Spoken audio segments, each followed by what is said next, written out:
করলো ছয়দাম মধ্যে ফিরে দিল। যেগুলো অভিযোগ করছে এগুলো তো কোনো ঘটনাই হয়নি। ইউনিয়নের 6 নম্বর চৌকিদার আমি দলিবালে বাইরে গেছিলাম, যাই দেখি তারা মাদক বিক্রি করে এমন খান দেখছিল। আমি রাগ দিতে আর এরা আমাদের যদি হতে ইয়ে করলো ছয়দাম মধ্যে ফিরে দিল। মানে এলাকা মাদক বিক্রি করে, আপনি এখানে যে বাধা দিচ্ছেন?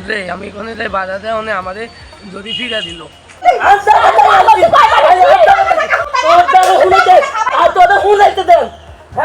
পারিবারিক একটা ব্যাপার নিয়ে কন্ট্রাক্টর জাফর ফোন দিছে, ওইখানে গেছি, যাই দিয়ে একটা মহিলারা মারছে। আমি বললাম তুমি চৌকিদারি চাকরি করো, তুমি আইন কেন হাতে তুলি না, তুমি মহিলারা কেন মারলে? হ্যাঁ হ্যাঁ কোনো রকমের সার না, হ্যাঁ অতি সাহেবের ভয় দেয়, খুব উশৃঙ্খল, পুরা বাড়ির সবাই মিলি তারাই মানাইতে পারতেছি না। পরে তার মামা ইব্রাহিম মামা এখানে সবাই ছিল, সবার সামনে সে অপরাধ স্বীকার করি, সে আমার বইরে ধরে মাপ চাইতে চাইছিল। আমি কেছি না তুমি আমার বইরে ধরে কেন মাপ চাইবা, তুমি তোমার ভাইয়ের বইরে ধরে মাপ চাও। পরে সকলের সামনে তার ভাইয়ের বইরে ধরে মাপ চাইছে, আর এই সমস্যাটা আমরা সমাধান করছি। আর সে যে লিখিত অভিযোগটা দিছে এটা এখানে কোনো ঘটনাই না, এটা একবারে মিথ্যা। আপনি দেখেন যে সাক্ষী যে ইব্রাহিম মামা, যে আরিফের মামা, আপন মামা, এই মামা, এই যে এখানে ইব্রাহিম মামা আছে, ইব্রাহিম মামার থেকে আপনি বাকি কথাগুলো শুনতে পারেন। আমি এই সম্বন্ধে এই যেগুলো অভিযোগ করছে এগুলো তো কোনো ঘটনাই হয়নি। যে কর্তৃপক্ষ যে দলটা ছিল আমার লগে দীর্ঘদিন যায় জামালে আমার জড়াইতে চায়, এখন তারে নিয়ে থানায় নিয়ে অভিযোগ করাইছে, এমন সাংবাদিকের কাছে নিয়ে গেছে, এমন বিভিন্ন জায়গাতে মেডিকেল ভর্তি করতেছে বিনা কারণে। এলাকার সবাই আসক তথ্য নেক, এলাকার মানুষ বলবো, এলাকার শত শত লোক আছে, সবাই বলবো কি অপরাধ। আচ্ছা আমরা তার মামা ইব্রাহিমের কাছ থেকে শুনি, তাকে সাক্ষী দিছে। আচ্ছা ইব্রাহিম ভাই, ঘটনাটা তো আপনি দেখছেন পুরোপুরি নাকি?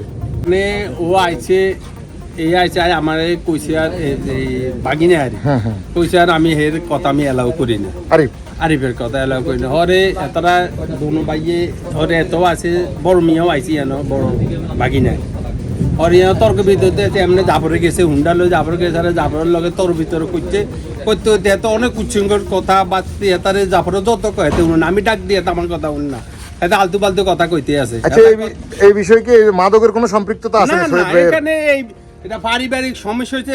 বাড়িতে ওরা বাইয়ে লাগছে, জালে লাগছে, ওটাকে নিয়ে এরে নিচে ইয়ানের মধ্যে সমাধা করতো। এই মুহূর্তে এই যে দ্বিতীয় 2 নম্বর সাক্ষী জাফর ভাইয়ের কাছে। জাফর ভাই কোথায়?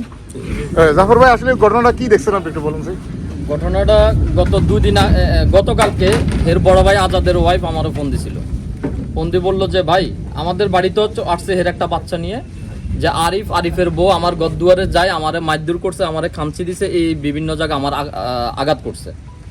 আমি বললাম যে আরিফ তো হইলো আসলে বেয়াদব, এই তো কেউ কথা শুনে না, বাড়ির লোকেরও কোনো দাম দেয় না, তার আপন যে মামারা তাদের কথা কোনো মূল্যায়ন করে না।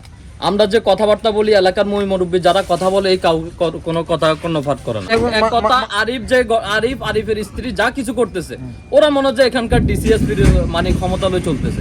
মাদকের তো এখানে নাম গন্ধ উল্লেখে নাই, মানে আজকের যা ঘটনা ঘটছে এখানে তো মাদকের নামে আসে নাই, মাদক আসবে কই থেকে? ঘটনা হলো পারিবারিক ঘটনা, এখানে মাদকের তো কোনো বিষয় না, এখানে মাদকের তো কোনো বিষয় না। বিষয় হলে গতকালকে সামনে আমরা একটা নারকেল গাছে ডাব ফাড়া কেন্দ্র করি আর কি। আমার ছেলে এই যে এদিকে, আমার ছেলে ওই যে ছোট একটা না বাসা টোটা আছে না, টোটা দিয়ে ডাবের মধ্যে গুতাইছে আর কি, ডাব ফাড়ার চেষ্টা হোক কাজে ভাবে গুতাইছে, এটাকে কেন্দ্র করে আমার ছেলে কুদিয়েছে, আমার ছেলে কাটিয়ে লাইবো, মারিয়ে লাইবো, ফ্যামিলি বিরোধ। ফ্যামিলি বিরোধ এটা কেন্দ্র করে। আমি তো বাড়িতে ছিলাম না, আমার বউর সাথে তর্কাতর্কি এক পর্যায়ে হেরা আমার ঘরে কুদি গেছে, আমার বউর কাছে হাত দিছে, আমার ছেলেকে হাত দিছে, ঠিক আছে? আমি ছিলামই না মূল কথা। আচ্ছা এখানে সৈয়দ ভাই কি কোনোভাবে ইনভলভ আছে নাকি?